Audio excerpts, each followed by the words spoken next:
तो बच्चों, आज मैं आप सबको चौथी कक्षा का इतिहास पढ़ाने जा रहा हूँ। छत्रपति शिवाजी महाराज का इतिहास, मतलब हम उनके बारे में और भी बहुत सारी जानकारी प्राप्त करेंगे। हम सबको पता है कि छत्रपति शिवाजी महाराज कौन थे, हम सब जानते हैं, लेकिन हमारे दिमाग में यह प्रश्न तो ज़रूर आता है कि उनका बचपन कैसा था, वे कौन कौन से युद्ध जीते, उन्होंने मुग़ल सम्राट से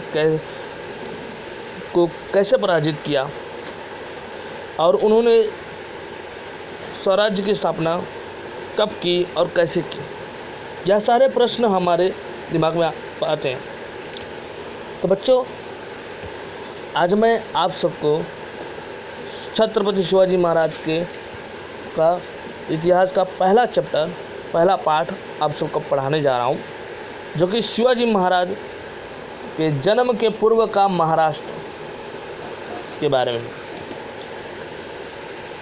हम सब जानते हैं कि छत्रपति शिवाजी महाराज महान पुरुष थे, और आज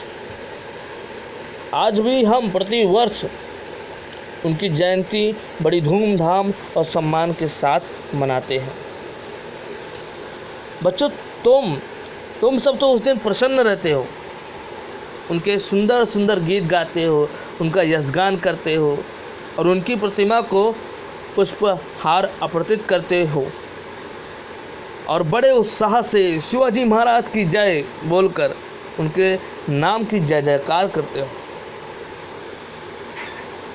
बच्चों, मैं आप सबको बता दूं कि शिवाजी महाराज का कालखंड मध्य युग का कालखंड था। उस समय सर्वत्र राजा का शासन था। कई राजा जल कल्याण की अपेक्षा अपने ही भोग विलास में डूबे रहते थे, किंतु उस समय ऐसे भी शासक हुए जिन्होंने प्रजाहित को सर्वव्यापी मानकर राज्य चलाया। उदाहरण के तौर पे आप सबको बता दूं तो उत्तर में मुगल सम्राट अकबर, दक्षिण में विजयनगर के सम्राट कृष्ण देव राय अपने कल्याणकारी शासन के लिए इतिहास में प्रसिद्ध हैं। इन्हीं राजाओं के साथ शिवाजी महाराज का नाम भी गौरव के साथ लिया जाता है। शिवाजी महाराज ने महाराष्ट्र में स्वराज्य की स्थापना की। स्वराज्य का अर्थ अपना राज्य। स्वराज्य का अर्थ क्या है बच्चों? अपना राज्य। शिवाजी महाराज के लगभग 400 वर्ष पूर्व महाराष्ट्र में स्वराज्य नहीं था। महाराष्ट्र में अपना राज्य नहीं था। मतलब जैसे मैं कहूँ स्वराज्य मतलब क्या होता है, स्वराज्य का अर्थ क्या है, तो महाराष्ट्र में अपना राज्य नहीं था, मतलब महाराष्ट्र नहीं था। क्यों, क्या कारण था कि अपना स्वराज्य नहीं था? क्योंकि महाराष्ट्र का अधिकांश भाग अहमदनगर के निजाम शाह तथा बीजापुर के आदिल शाह नामक सुल्तानों ने आपस में बांट लिया था। कारण समझ में आया क्यों नहीं था? क्योंकि महाराष्ट्र का अधिकांश भाग अहमदनगर के निजाम शाह तथा बीजापुर के आदिल शाह नामक सुल्तानों ने आपस में बांट लिया था, और ये दोनों सुल्तान उदार मन के नहीं थे, प्रजा पर अत्याचार करते थे। उन दोनों सुल्तान में प्राणघाती शत्रुता, प्राणघाती मतलब ऐसा जानी दुश्मन जैसा कहा जाता है, जानी दुश्मन की दुश्मनी थी, ऐसा था। उससे उनमें प्राय युद्ध हुआ करते थे। अब मुझे बताओ, युद्ध अगर होते हैं, दोनों में युद्ध करते हैं, तो किसको नुकसान होगा? किसकी दुर्दशा बुरी होगी? प्रजा की। किसकी होगी? प्रजा की। तो इससे प्रजा की बड़ी दुर्दशा होती थी, प्रजा सुखी नहीं थी। प्रजा कैसे सुखी रहेगी जब जब शासक ही अच्छे नहीं थे, उदार नहीं थे, तो प्रजा कैसे सुखी रहेगी बच्चों? सार्वजनिक से उत्साह मनाने, आज अगर हम देखेंगे महाराष्ट्र में या कहीं भी महाराष्ट्र में सार्वजनिक रूप से उत्साह, बड़े अच्छे से पूजा पाठ करते हैं, सभी को अधिकार है। लेकिन उस समय सार्वजनिक रूप से उत्साह मनाने तथा पूजा करने में भी खतरा था, लोग डरते थे। प्रजा को भरपेट भोजन नहीं मिलता था, ये बात सही, प्रजा को भरपेट भोजन नहीं मिलता था। आपको मैं बता दिया कैसे, क्योंकि वो खुद के भोग विलास में डूबे रहते थे, तो प्रजा के हित में कहाँ कार्य करेंगे। रहने के स्थान भी सुरक्षित नहीं थे, जहाँ रहते थे वो भी स्थान क्या था, सुरक्षित नहीं थे। चारों ओर अन्याय फैला हुआ था। महाराष्ट्र में यद्यपि स्थान स्थान पर देशमुख, देशपांडे आदि जागीरदार थे, परंतु प्रजा की ओर उनका कोई ध्यान नहीं था। देश के प्रति उनमें प्रेम की भावना नहीं थी, उनको केवल अपनी जागीरदारी और ओहदे से प्रेम था। समझ लीजिए, देश महाराष्ट्र में अगर कहीं यद्यपि अगर मिल भी गए देश पांडे, देशमुख, जागीरदार, परंतु तो भी वह प्रजा के लिए कुछ भी नहीं करते, प्रजा पर उनका ध्यान था ही नहीं, वो सिर्फ अपने जागीरदारी और ओहदे से प्रेम करते थे। यही जागीर को लेकर उनमें प्रायः झगड़े हुआ करते थे, वो खुद ही लड़ते थे, मारपीट करते थे, तो प्रजा में कहाँ उनको ध्यान होगा, प्रजा के हित में कहाँ कार्य करेंगे, है ना बच्चों। वे आपस में लड़ते रहते थे, ठीक है। परिणाम स्वरूप प्रजा की बड़ी दुर्दशा होती थी, इससे प्रजा बहुत त्रस्त हो चुकी थी, चारों ओर अराजकता फैली हुई थी।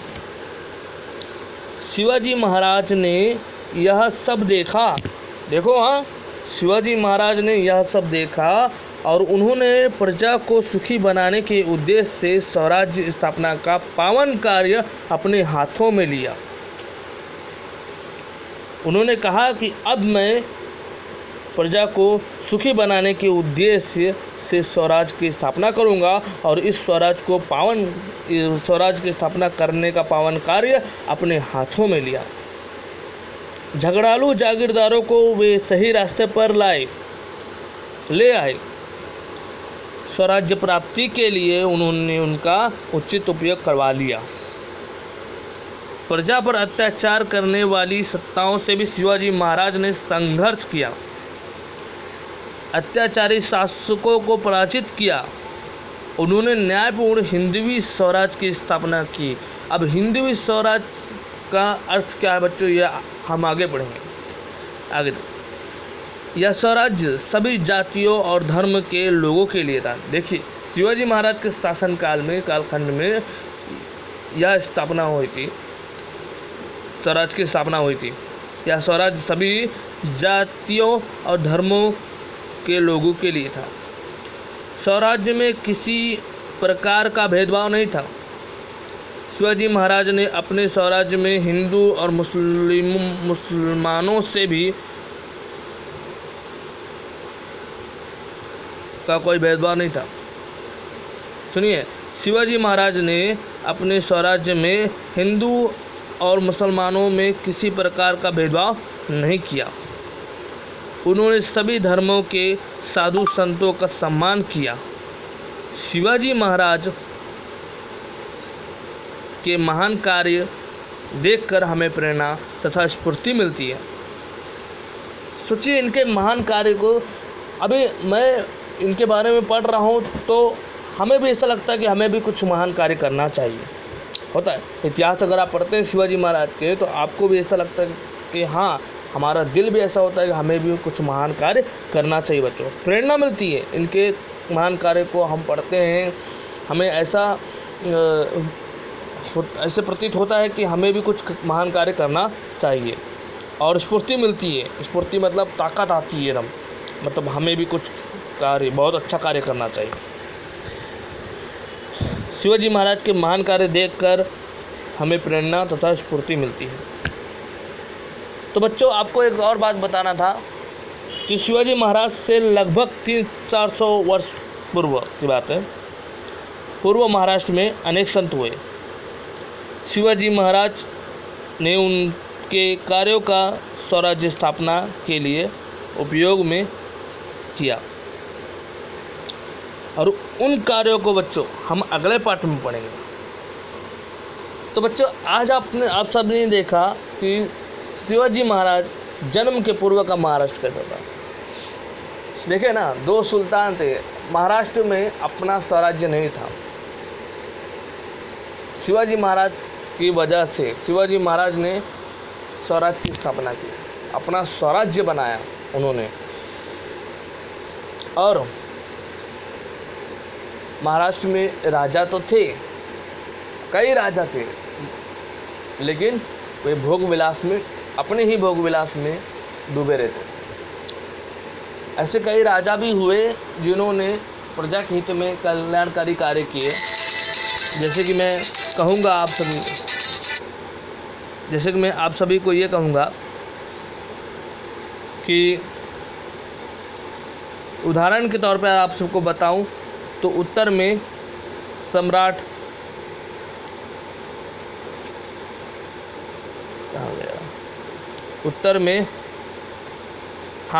मुग़ल सम्राट अकबर, उत्तर में मुग़ल सम्राट अकबर और दक्षिण में विजयनगर के सम्राट कृष्णदेव राय।